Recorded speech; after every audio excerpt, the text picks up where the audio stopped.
warahmatullahi taala wabarakatuh. Kepada yang terhormat Bapak Ibu dosen dan guru penguji ujian kinerja PPG dalam jabatan periode 2 tahun 2022. Perkenalkan, nama saya Yogi Pranata, NIM PPG 2282200296. Saya adalah seorang guru di SMP 1 Atap 2 Bungbulang, Kabupaten Garut, Provinsi Jawa Barat, sekaligus sebagai mahasiswa PPG dalam jabatan periode 2 tahun 2022.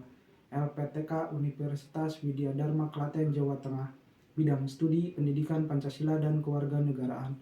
Pada hari ini, hari Senin, tanggal 12 Juni tahun 2023, saya akan melaksanakan ujian kinerja di sekolah saya, SMPN 1 Atap 2 Bungbulang, Kabupaten Garut, Provinsi Jawa Barat. Praktik pembelajaran kali ini saya laksanakan pada kelas 9 dengan materi Kedaulatan Negara Kesatuan Republik Indonesia dengan subtema Hakikat dan Teori Kedaulatan. Berikut ini ujian kinerja saya.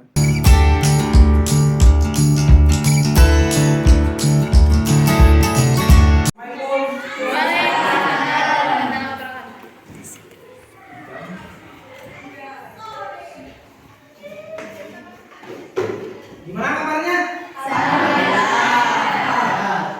Semua hadir? Sehat semuanya? Baik, kali ini kita masuk ke materi PPKN ya. Kita masuk di bab 4.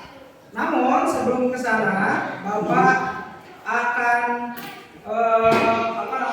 kita sama-sama berdoa dulu sebelum kita mulai materi pembelajaran PPKN bab 3 ini kelas 9. Kita angkat baiknya kita berdoa dulu bersama-sama. Silakan yang memimpin siapa? Duduk siap, Kak. Sebelum mulai pelajaran adalah kita berdoa bersama-sama. Berdoa mulai.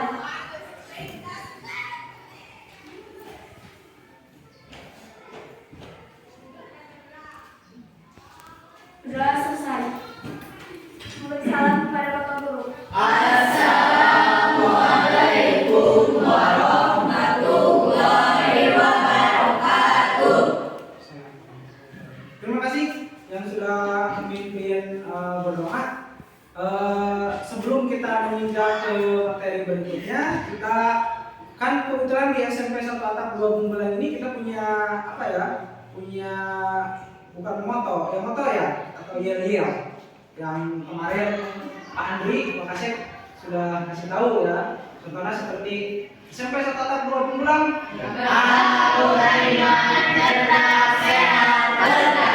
Sekali lagi, SMP 1 Atap 2 Bungbulang. Nah,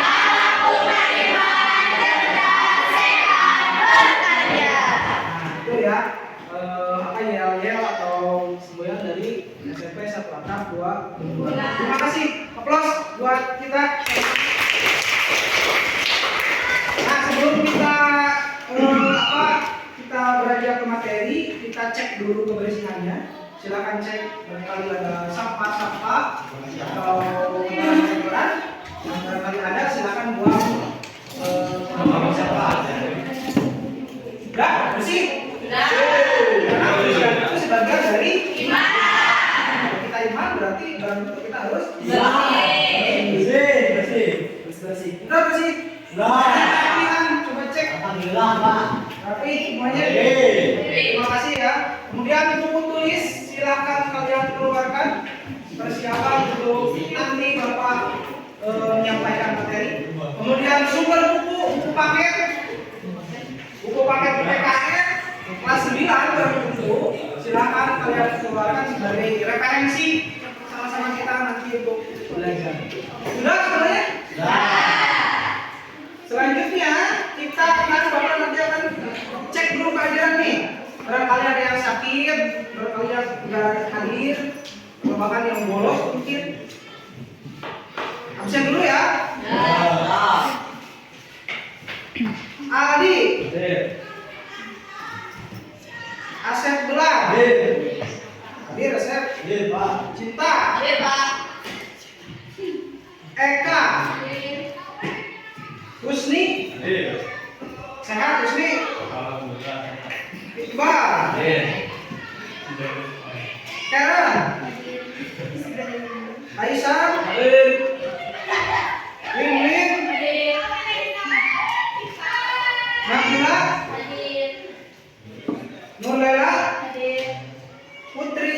Hadir. Kemudian Sipa,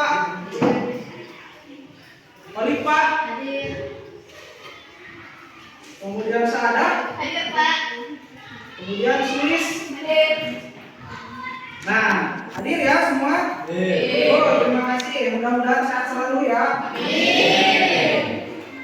Baik, kita Bapak akan menampilkan nih PowerPoint mengenai materi atau bab 4 kali ini yang kita akan presentasikan. Bapak akan presentasikan mengenai hakikat dan teori kedaulatan. Silakan kalian lihat layar di depan. Ini apa namanya PowerPoint ya, berisi presentasi mengenai materi bab 3 bukan bab 4, bab 3 kelas 9 mata pelajaran pendidikan kewarganegaraan. Itu ya. Nah, sebelum kita menginjak ke materi, kebetulan materi submaterinya itu tentang hakikat dan teori kedaulatan. Nah, barangkali sebelum kita menginjak ke materi, barangkali kalian pernah dengar istilah kedaulatan. Pernah nggak? Pernah. Sering bahkan ya. Apalagi kalau kita berbicara mengenai negara kesatuan Republik Indonesia. Kalau kita bicara negara, pasti identiknya dengan kedaulatan. Kalau sering, coba kalian identifikasi, kaitkan antara gambar yang ada di depan, kemudian dengan pertanyaan. Ada 2 pertanyaan. Pertanyaan yang pertama, kira-kira penjelasan mengenai kedaulatan itu apa? Kaitkan dengan ini. Di sini ada presiden, kemudian ada bawahannya yang selalu ditunjuk-tunjuk oleh presiden. Kamu harus ini, kamu harus ini. Presiden ini dan wakil presidennya ini istilahnya lagi rapat kabinet mungkin ya, yaitu membahas mengenai program-program presiden dalam hal ini. Dalam hal ini Presiden Pak Jokowi memberi arahan ke bawahannya yaitu menteri-menteri, yaitu untuk contoh melaksanakan apa, bla bla bla, nyuruh. Nah, kira-kira berdasarkan ilustrasi gambar ini, kedaulatan itu apa? Kalau gini nih gambarannya, contoh Bapak atau Pak Jokowi, dia punya sesuatu yang bisa nyuruh orang lain, dalam hal ini menteri. Nyuruh, kamu PUPR contohnya, bangun jalan di Lampung contohnya, langsung dibangun. Bangun itu di sana, bangun untuk menteri-menteri. Nyuruh lah istilahnya. Nah itu kedaulatan itu. Nah, berdasarkan ilustrasi barusan, kira-kira kedaulatan itu apa? Kira-kira? Kerjasama. Pemimpin. Kekuasaan. Nah, pemimpin itu punya apa? Barusan sudah disebutkan. Kekuasaan. Nah, kekuasaan. Seseorang yang bisa nunjuk atau nyuruh orang berarti dia punya kekuasaan. Berarti dia punya kedaulatan. Berarti kedaulatan adalah kekuasaan. Dapat dipahami? Kedaulatan. Dia punya kekuasaan. Pak Presiden ini punya kedaulatan. Ya? Kedaulatan itu kekuasaan yang bisa menyuruh siapa saja yang termasuk bawahan. Jadi kalau ada pertanyaan, kira-kira apa kedaulatan? Kedaulatan adalah kekuasaan. Dapat dipahami? Ya. Ada pertanyaan? Ya. Kedua, kira-kira negara Indonesia mengenal kedaulatannya apa? Indonesia kira-kira. Kekuasaan tertingginya ada di siapa? Raja. Dipimpin oleh raja gitu? Rakyat. Apa? Presiden. Kita dipimpin oleh presiden. Kedaulatan hukum. Kedaulatan hukum. Yang lain? Barusan saya apa? Rakyat. Kenapa rakyat? Karena kekuasaan tertinggi dipegang rakyat. Kekuasaan tertinggi dipegang oleh rakyat. Kekuasaan tertinggi itu dipegang dalam hal ini negara Republik Indonesia ya, dipegang oleh presiden. Presiden itu adalah kepala pemerintahan dan kepala negara. Jadi beliau ini memimpin negara dan pemerintahan. ya. Namun presiden mendapat kekuasaan atau kedaulatan asalnya dari mana? Apakah dia langsung jadi presiden? Tidak. Asalnya dari mana? Dipilih. Dipilih melalui pemilihan umum. Yang hak pilihnya adalah rakyat. Jadi kalau ada pertanyaan, negara Indonesia menganut kedaulatan rakyat. Apa dipahami? Rakyat itu siapa? Kita. Jadi barang tentu ya, kalau ada pejabat nanti kita nggak boleh takut terhadap pejabat. Pejabat itu adalah pelayan, pembantu kita. Kita yang punya kedaulatan memberi mandat kepada para pemimpin atau pejabat. Dan mereka adalah pembantu-pembantu kita di pemerintahan. Kita ini raja, rakyat ya dalam ini. Bukan raja sesungguhnya, tapi pemegang kedaulatan atau kekuasaan tertinggi. Apa dipahami? Itu ya, sebelum kita menginjak ke materi mengenai hakikat dan teori kedaulatan. Selanjutnya nih. Oh ini ya, silakan yang akan memimpin. Jadi sebelum kita menginjak ke materi selanjutnya, kita akan menyanyikan dulu Hari Merdeka ya, sebagai upaya untuk memupuk rasa nasionalisme kita, cinta tanah air kita terhadap bangsa Indonesia. Dan tentu dengan menyanyikan lagu-lagu, salah satunya lagu nasional yaitu Hari Merdeka. Silakan pimpin salah satu orang untuk menyanyikan. Siapa? Silakan kawan.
Tahun 45, kedaulatan kita dapat, kedaulatan negara kita dapat itu setelah negara Republik Indonesia adalah merdeka.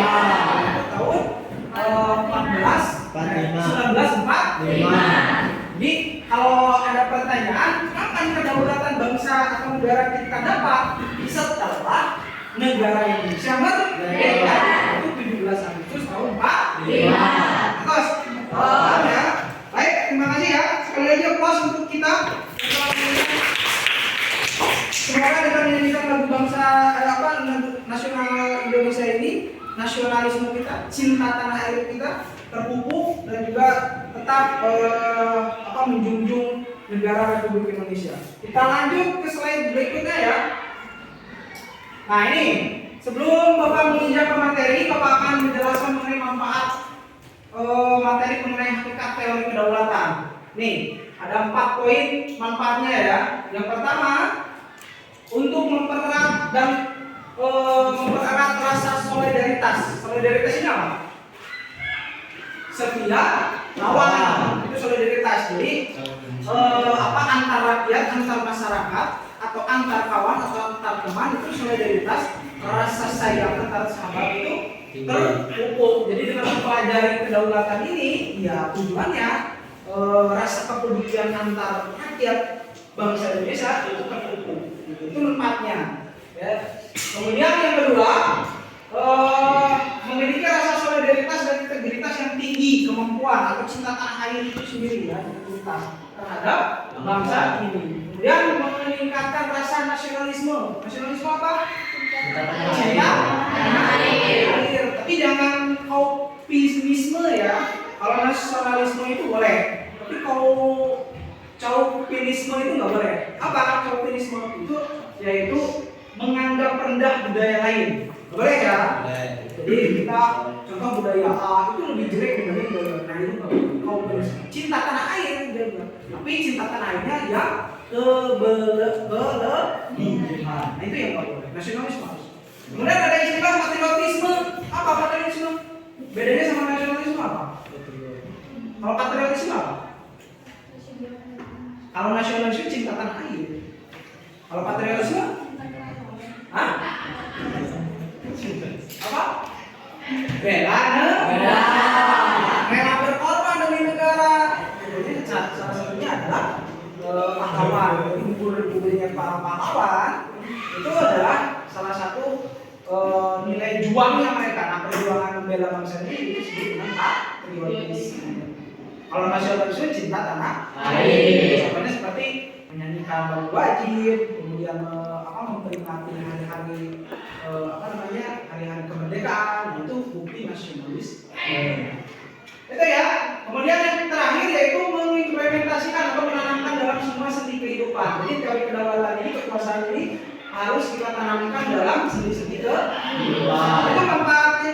Dapat dipahami? Ada pertanyaan? Lanjut ya. Selanjutnya nih tujuannya. Tujuan pembelajaran kali ini yaitu mengenai materi hakikat dan teori kedaulatan ada 4. Yang pertama, setelah kalian mengamati materi tentang hakikat dan teori kedaulatan, kalian dapat menunjukkan rasa syukur kepada Tuhan Yang Maha Esa ya sebagai sebagai bukti bahwa kedaulatan ini adalah titipan dari Tuhan Yang Maha Esa. Kemudian yang kedua, setelah mengamati tayangan PowerPoint ini, PPT ini, materi hakikat dan teori kedaulatan, kalian dapat menunjukkan sikap bertanggung jawab.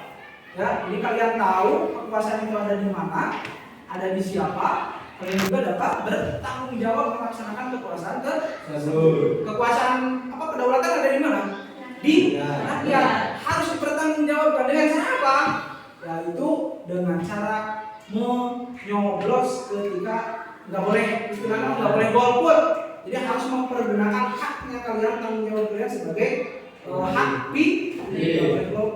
Harus bertanggung jawab. Karena kedaulatannya ada di siapa? Di kita. Makanya kita harus punya tanggung jawab. Kemudian yang selanjutnya, setelah mempelajari materi ini, hakikat teori kedaulatan, kalian dapat memahami hakikat dan teori kedaulatan dengan baik dan benar. Terakhir, dengan problem based learning, jadi metode pembelajaran lainnya model pembelajarannya kita akan menggunakan problem based learning, yaitu pembelajaran yang memecahkan masalah. Jadi kita akan memunculkan masalah, kemudian sama-sama kita pecahkan sama-sama. Tentu nanti lewat salah satunya tugas kelompok. Jadi nanti Bapak akan memunculkan masalah di tugas kelompok, kalian berusaha untuk memecahkan masalah. Nah itu model pembelajaran problem based learning. Terakhir penilaian ini. Nah penilaiannya nanti Bapak ada 3 penilaian. Ada penilaian sikap. Jadi sikap kalian selama pembelajaran ini Bapak akan lihat nilai keaktifannya, kemudian perilakunya dan sebagainya. Kemudian keterampilannya nih, ya, kecakapan kalian ketika Bapak presentasikan materi, keaktifan kalian juga menjadi bahan penilaian Bapak. Terakhir di penilaian pengetahuan. Nanti ada tugas dari LKPD, Bapak juga akan lihat sejauh mana pengetahuan pengetahuan kalian memahami mengenai materi hakikat dan teori. Itu penilaian, kemudian tujuan dan model pembelajaran yang sama-sama kita akan lakukan di pagi yang berbahagia ini. Sebelum kita menginjak selanjutnya, ada pertanyaan? Tidak. Dapat dipahami? Lanjut. Aplaus dulu.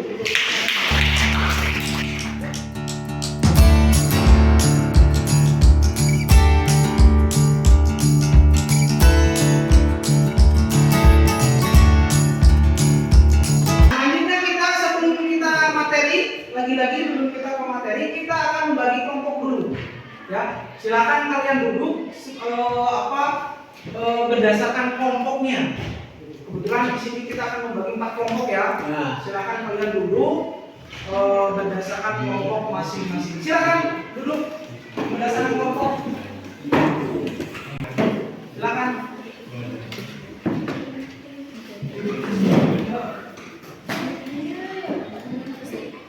Sudah semua? Kelompok 1 mana? Kelompok 1 mau dari sana, dari sini. Ini kelompok 1 ya. Ini kelompok 1. Kemudian biar berurut atau mau diplot silakan. Bapak kasih kebebasan kalian. Mau berurut silakan. Ini 1, 2. Sepakat ya semuanya ya? 1, 2, 3, 4. 4 kelompok ya semuanya. Silakan, sudah kan? Duduk berdasarkan kelompok masing-masing. Sudah? Baik. Silakan kalian tentukan ketuanya. Jadi Bapak menyerahkan ke kalian untuk menentukan kira-kira siapa ketuanya. Sekretarisnya siapa? Silakan. Jadi jangan ada intervensi dari Bapak. Demokrasi istilahnya silakan. Kemudian kalian deskripsikan tugas-tugas masing-masing anggota. Contoh yang A tugasnya apa, B tugasnya sebagai apa, C tugasnya sebagai apa, D tugasnya sebagai apa. Silakan kalian tentukan masing-masing. Silakan.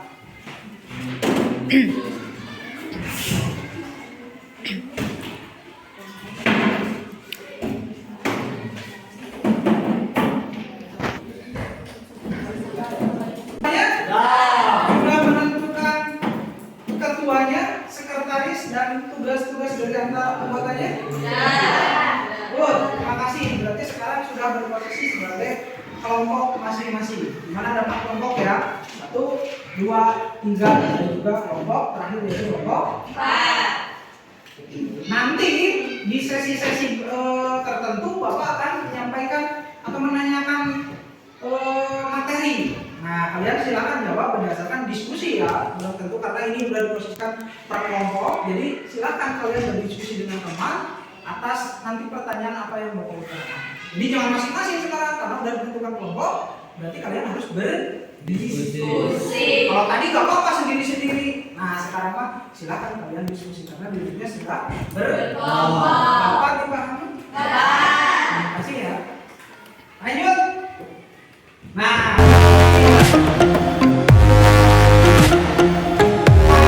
udah kita belajar mengenai kedaulatan. Apa itu kedaulatan? Kekuasaan. Sekali lagi, apa yang dimaksud dengan kedaulatan? Kekuasaan. Jadi kedaulatan itu adalah kekuasaan. Kemudian yang kedua, bentuk kedaulatan berdasarkan gambar ini apa? Bentuk kedaulatannya apa aja? Ini, ini kalau dianalogikan ini adalah sebuah pertemuan G20 di Bali kemarin, di mana anggotanya itu seluruh negara-negara dunia. Nah, kalau hubungan antara negara dengan negara satu itu disebut hubungan apa? Bilateral atau internasional. Nah, kira-kira itu hubungannya in out atau ke luar. Berarti bentuk kedaulatan itu masuk ada 2. 1, 2 masuk apa?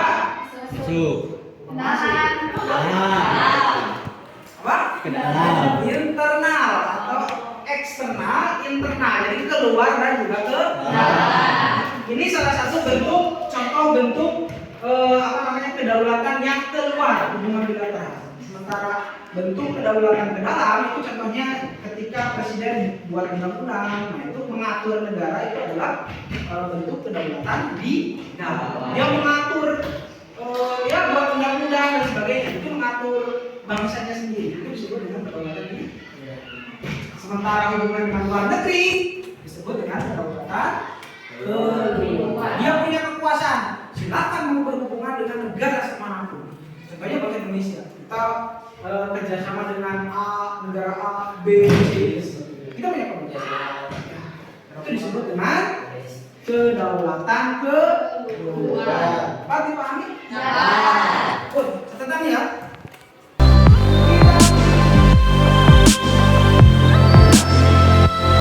Kita menginjak ke materi ini. Jadi kita sekarang ke materi. Kalau tadi apa? Kedaulatan itu apa? Kekuasaan. Kekuasaan. Kita sama-sama kaji, apakah benar kedaulatan itu adalah kekuasaan? Ternyata berdasarkan pengertian kedaulatan, kedaulatan itu secara etimologis. Etimologis itu apa? Ada yang tahu? Ilmu apa? Etimologis. Contoh, biologi. Biologi itu berasal dari kata bio, bios dan logos. Bios itu, logos itu ilmu. Jadi biologi itu berasal dari kata biologi yang artinya adalah ilmu yang mempelajari mengenai kehidupan. Nah, itu etimologis. Apa etimologis? Hah? Ilmu yang mengkaji mengenai asal usul kata atau istilah. Atas. Di asal usul kata biologi itu dikajinya etimologis. Termasuk kedaulatan. Secara etimologis atau ilmu mengenai kajian asal usul kata, kedaulatan itu berasal dari bahasa Arab ternyata. Kita mengadopsinya dari bahasa Arab, yaitu kata daulah, yang artinya kekuasaan tertinggi. Apa katanya? Kekuasaan tertinggi. Ini apa kedaulatan? Kekuasaan tertinggi. Versi etimologis berasal dari bahasa Arab. Kedaulatan itu adalah kekuasaan tertinggi. Kekuasaan tertinggi negara Indonesia ada di mana? Ada. Apa dipahami? Ada pertanyaan? Siap. Ada? Lanjut ya. Materi berikutnya nih. Kedaulatan atau bentuk kedaulatan bangsa Indonesia itu tercantum dalam Undang-Undang Dasar 1945 pasal 1 ayat 2. Dalam bentuk dijelaskan nih. Ayat 2, kedaulatan berada di tangan rakyat. Dasar undang-undang dasar. Jadi undang-undang KDRT, undang-undang pidana, undang-undang apa ini semua masuk dasarnya dari situ. Termasuk kedaulatan berada di tangan rakyat. Sekali lagi, Undang-Undang Dasar 45 pasal 1 ayat 2 menjelaskan bahwa rakyat memegang kedaulatan atau kekuasaan tertinggi. Paham? Maka dengan itu Indonesia kedaulatannya adalah kedaulatan rakyat, yang berarti juga pemerintah mendapat mandat dari rakyat. Jadi pemerintahan ini presiden itu hanya mendapatkan mandat. Mandat itu apa? Titipan. Semangat. Apa yang dimaksud dengan kedaulatan ke dalam? Apa yang dimaksud dengan kedaulatan di luar? Husni, silakan coba baca nih nomor 1. Kedaulatan ke dalam berarti bahwa bangsa yang merdeka memiliki kekuasaan untuk menyusun dan mengatur organisasi pemerintahan sendiri menurut kehendak bangsanya sendiri. Oh, udah. Apa katanya? Kedaulatan ke dalam Memiliki kekuasaan untuk menyusun dan mengatur organisasi pemerintahan menurut kehendak bangsa sendiri. Jadi maksud dari kedaulatan ke dalam itu adalah kedaulatan yang memiliki kekuasaan untuk menyusun dan mengatur organisasinya sendiri. Dalam hal ini adalah negara kita, pemerintahan kita punya kedaulatan ke dalam. Dia mengatur ya dengan cara apa? Membuat undang-undang. Tujuannya apa? Supaya mengatur rakyatnya. Contoh, marak nih kekerasan dalam rumah tangga, ya, yang bla bla bla bla. Maka negara punya kewajiban karena kedaulatan ini punya ke dalam, yaitu mengatur. Buatlah dia mereka, yaitu eksekutif dan legislatif dalam bentuk ya. Dalam hal ini presiden, kemudian disetujui oleh. Apakah SMP yang lain nggak boleh di SMP berhubungan? Apakah seperti itu? Nggak bisa, karena kekuasaannya ada di kita, kedaulatan kita, kebebasan. Dapat? Dapat. Plus untuk barisan. Terima kasih ya, Musni Asep yang sudah mau untuk membacakan materi tanpa keterbatasan. Sekali lagi terima kasih, good, mas. Kemudian selanjutnya terakhir ini yaitu teori kedaulatan. Terakhir mengenai teori kedaulatan sekarang. Kedaulatan atau dalam hal ini teori kedaulatan itu dibagi menjadi 5. Yang pertama, ada 2, nanti ada 1. Ya, ini baru 2 yang tampil. Yang jelas teori kedaulatan itu ada 5. Yang pertama teori kedaulatan. Silakan siapa yang mau baca? Kira-kira, silakan Bapak. Teori kedaulatan Tuhan merupakan jenis kedaulatan yang bersumber dari Tuhan yang diberikan kepada raja atau juga pihak penguasa. Lantaran hal tersebut, raja dianggap sebagai utusan Tuhan atau juga titisan dewa. Apa tadi? Kedaulatan Tuhan adalah kedaulatan yang bersumber dari Tuhan. Jadi kekuasaan tertinggi siapa? Tuhan atau dewa. Cuma diinterpretasikannya atau dimandatkannya kepada raja. Katanya raja itu adalah titisan dewa. Katanya. Jadi dianggap sebagai interpretasi Tuhan. Jadi pada dasarnya tetap kedaulatan Tuhan ini, teori kedaulatan Tuhan ini beranggapan bahwa kedaulatan, kekuasaan tertingginya itu berada di Tuhan. Kekuasaan tertingginya itu. Cuma biasanya itu nggak mungkin kan kalau Tuhan langsung mengatur umatnya, enggak. Tapi dia istilahnya mah mengasih mandatnya, ya, ketitisannya. Ini ya, titisannya disebut dengan raja. Nah, raja ini sebagai penerima mandat dari Tuhan. Dan di sistem pemerintahannya tetap diatur oleh. Nah, contohnya seperti negara Jepang nih, waktu dulu ya, di mana Kaisar Tennonya Heika itu dianggap sebagai titisan dewa matahari. Makanya dia dianggap sebagai ya Tuhannya waktu itu di Jepang, karena dia dianggap sebagai titisan dewanya. Nah, ini teori kedaulatan Tuhan. Dapat dipahami? Jadi tetap ya, kekuasaan itu dipegang oleh Tuhan. Ini teori ini. Jadi Tuhan itu memegang kekuasaan tertinggi. Jadi kata Tuhan itu kita harus menurut semua. Karena kekuasaan tertinggi menurut teori ini berada di tangan Tuhan. Dapat dipahami? Siapa? Kedua, teori kedaulatan raja. Ada yang mau? Coba, Cinta, silakan. Teori kedaulatan raja beranggapan bahwa kekuasaan tertinggi terletak di tangan raja sebagai penjelmaan kehendak Tuhan. Karena kedaulatan dimiliki para raja, akhirnya raja berkuasa dengan semuanya. Bos, sudah, ya, terima kasih. Teori kedaulatan raja ini adalah kalau Tuhan tadi yang memegang kekuasaan tertinggi siapa? Tuhan. Nah, sekarang kedaulatan raja ini adopsinya dari teori kedaulatan Tuhan. Awalnya dari Tuhan nih, kemudian diturunkan ke raja. Nah, kalau Tuhan mah kekuasaan tertinggi di Tuhan, sementara kedaulatan raja itu kekuasaan tertingginya ada di raja. Identiknya dengan negara-negara tirani atau oligarki. Oligarki ini adalah negara-negara yang menganut kerajaan. Jadi tahta negara pemerintahan itu diwariskan oleh anak-anak Inggris. Inggris itu adalah salah satu negara yang masih mengadopsi sistem kerajaan. Makanya raja itu diwariskan oleh keluarga-keluarganya. Keluarga seperti sekarang kan cara seberapa itu kan adik atau anaknya ya, bukan anaknya ya. Anak yang pertama kalau seperti Ratu Elizabeth yang kembali meninggal, kan sekarang tahta kerajaan bukan ke anaknya itu, Pangeran Charles.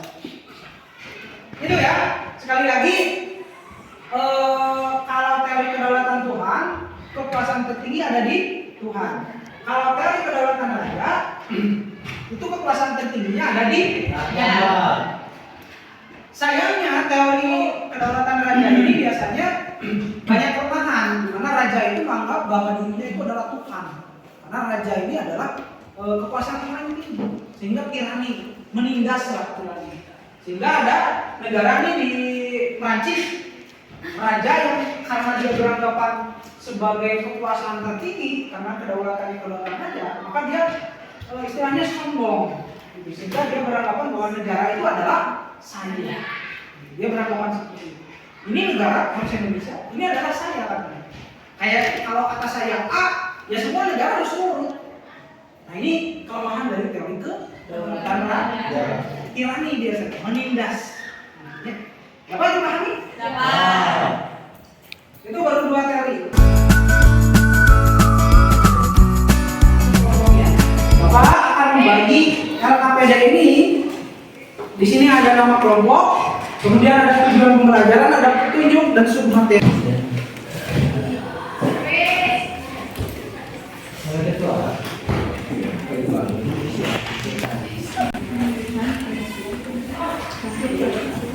Bisa ya dulu ya.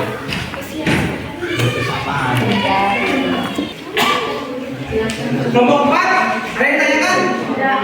3, ada yang tanyakan?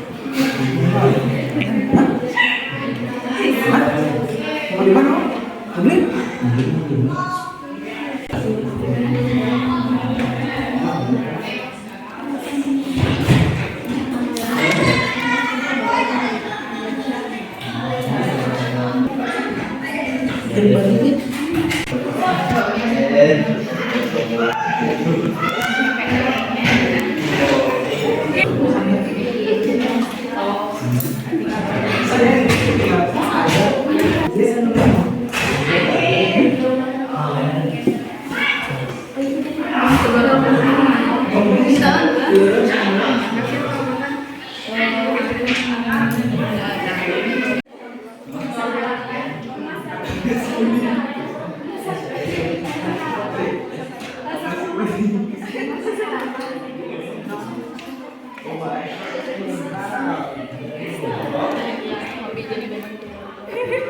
Nomor 1?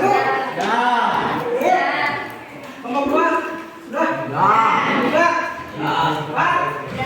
Sudah semuanya ya? Nah, hasil dari tugas kelompok masing-masing. Kira-kira kelompok mana yang mempresentasi? Kelompok 2? Yang lain? Tidak. Dua aja, Berarti Pak. kelompok 2 ya yang akan presentasi. Dua. Nanti sesinya kita akan bagi 2. Sesi pertama kita akan presentasi kelompok 2 ya. Sesi keduanya tanya jawab. Nanti ada pertanyaan silakan diajukan dari kelompok lain. Jawab. Ada yang ditanyakan sebelumnya? Nah. Silakan Bapak serahkan ke kelompok 2.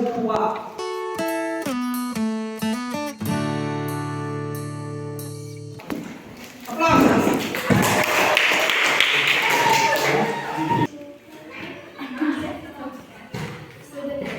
Assalamualaikum warahmatullahi wabarakatuh. Waalaikumsalam warahmatullahi wabarakatuh. Perkenalkan kami dari kelompok 2 yang beranggotakan 1. Siti Sa'adah Munawaroh, 2. Cinta Indiani, 3. Sri Supriyanti, dan 4. Kaisar Rusdianti. Di sini kami akan pengertian kedaulatan baik secara etimologis, KBBI, dan istilah. Pada yang bersangkutan, silakan. Pengertian kedaulatan. Poin 1, secara etimologis. Kedaulatan berasal dari bahasa Arab, yaitu daulah yang artinya kekuasaan. Untuk selanjutnya adalah sesi tanya jawab. Ada rekan-rekan, ada yang mau ditanyakan? Silakan. Apa yang dimaksud kedaulatan raja? Kedaulatan raja. Saudara Indi. Baik, saya jawab. Kedaulatan raja yaitu kekuasaan tertinggi ada di tangan raja. Bagaimana puas? Terima kasih. Selanjutnya, silakan. Sebutkan dan jelaskan bentuk kedaulatan. Silakan. Bisa diulangi? Sebutkan dan jelaskan bentuk kedaulatan. Baik, sebutkan. bentuk kedaulatan ada dua, yaitu kedaulatan ke dalam dan kedaulatan keluar. Saya jelaskan, kedaulatan ke dalam yaitu berarti negara memiliki kekuasaan untuk menyusun dan mengatur organisasi pemerintahan sendiri. Dan poin kedua, kedaulatan ke dalam. Saudara, baiklah saya tutup saja presentasi ini. Sekian, mohon maaf bila ada kesalahan dan terima kasih atas perhatian. Assalamualaikum warahmatullahi wabarakatuh. Waalaikumsalam warahmatullahi wabarakatuh.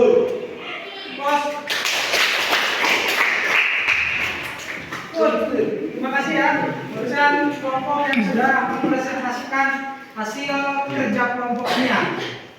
Dan terima kasih juga kepada kelompok-kelompok yang telah memberikan pertanyaan, dan sekali lagi kita aplaus besar untuk bagi terima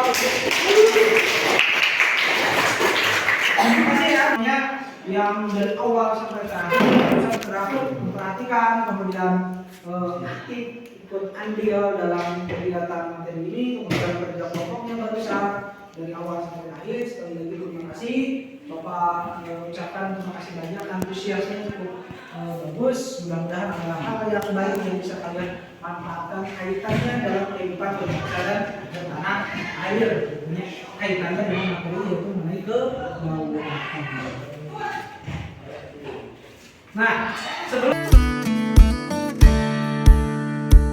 nanti kita menginjak ke acara terakhir itu penutup, nah mari kita sama-sama akan kita simpulkan materi tadi. Ada satu yaitu mengenai pengertian, dua mengenai bentuk kedaulatan, dan tiga teori. Jadi tiga materi ini kita sama-sama akan simpulkan dalam kesimpulan ini. Yang pertama tadi pengertian pengertian kedaulatan ya. Menurut etimologis, kedaulatan berasal dari bahasa daulah yang artinya kekuasaan tertinggi. Kemudian jadi kedaulatan ini adalah kedaulatan kekuasaan yang tertinggi untuk membuat undang-undang dan melaksanakan dengan semua cara yang tersedia. Jadi sekali lagi kedaulatan ini adalah kekuasaan yang fungsinya yaitu untuk membuat dan juga menjalankan. Itu yang disebut dengan kedaulatan. Kemudian yang kedua, kedaulatan dalam bahasa Indonesia dalam bangsa Indonesia itu diatur dalam Undang-Undang Dasar 45 pasal 1 ayat 2. Dijelaskan dalam ayat 2, kedaulatan berada di tangan rakyat. Jadi jelas kalau ada pertanyaan, kedaulatan bangsa Indonesia itu adalah kedaulatan rakyat. Bentuk kedaulatan itu ada dua, yaitu kedaulatan ke dalam, kemudian kedaulatan ke luar. Kalau teori kedaulatan itu ada 5. Tuhan. Nah, Tuhan ini adalah kedaulatan yang berada di tangan Tuhan. Kekuasaan tertingginya ada di Tuhan. Kedua, ada yang kan? Ya. Bagi pahami? Ya. Plus sekali lagi. Terima kasih ya. Nah, terima kasih ya sekali lagi. Nanti ada tugas dari Bapak. Nanti Bapak di-share di grup. Tugasnya apa? Itu untuk Nah itu saja. Sebelum kita tutup, ada pertanyaan? Sudah. Dapat dipahami semuanya? Tadi kita buka dengan doa, maka kita tutup dengan doa. Marilah kita tutup acara ini secara bersama. Alhamdulillah. Terima kasih ya sekali lagi bos. Assalamualaikum warahmatullahi wabarakatuh.